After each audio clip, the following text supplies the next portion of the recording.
तो हेलो दोस्तों, स्वागत है आपका मेरे यूट्यूब चैनल में। बिना समय गंवाए स्टार्ट करते हैं अपनी कहानी को। कहानी कुछ ऐसी है कि महाभारत का भयंकर युद्ध चल रहा था। युद्ध लड़ते लड़ते अर्जुन रण क्षेत्र से दूर चले गए थे।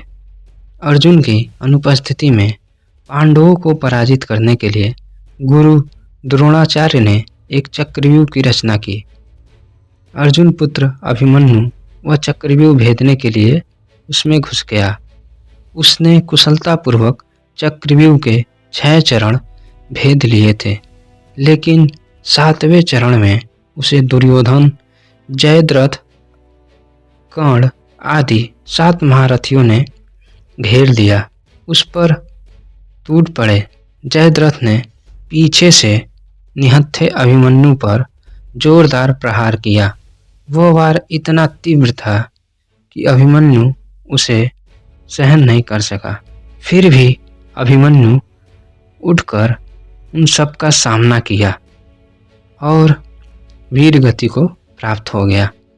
अभिमन्यु की मृत्यु का समाचार सुनकर अर्जुन क्रोध से पागल हो उठा।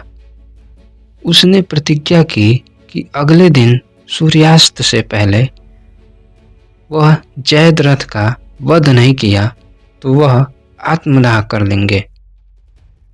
जयद्रथ भयभीत होकर दुर्योधन के पास पहुंचा और अर्जुन की प्रतिज्ञा के बारे में जयद्रथ ने दुर्योधन को बताया।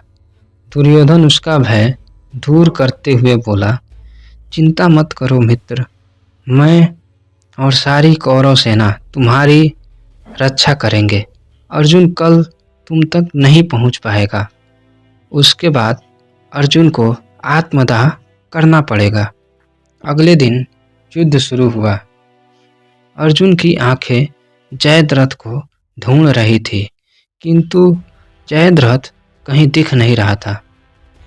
धीरे धीरे पहर बीतता गया। अर्जुन की निराशा बढ़ती गई। यह देख श्री कृष्ण बोले, पार्थ, समय बीत रहा है और कौरव सेना ने जयद्रथ का रक्षा कवच में घेर रखा है। अतः तुम शीघ्रता से कौरव सेना का संहार करते हुए अपने लक्ष्य की ओर बढ़ो। यह सुनकर अर्जुन का उत्साह बढ़ा और वह जोश से लड़ने लगा, लेकिन जयद्रथ तक पहुंचना मुश्किल था। संध्या होने वाली थी। तब श्री कृष्ण ने अपनी माया फैला दी। इसके फलस्वरूप सूर्य बादलों में छिप गए और संध्या का भ्रम उत्पन्न हो गया। संध्या हो गई और अब अर्जुन प्रतिज्ञावश आत्मदाह करना होगा। यह सोचकर जयद्रथ और दुर्योधन खुशी से उछल पड़े। अर्जुन को आत्मदाह करते देखने के लिए जयद्रथ कौरव सेना के आगे आकर अट्टहास करने लगा। जयद्रथ बोला, अर्जुन, तुम मेरा वध करने में नाकाम रहे। अब तुमको आत्मदाह करना पड़ेगा, क्योंकि तुमने प्रतिज्ञा ली थी।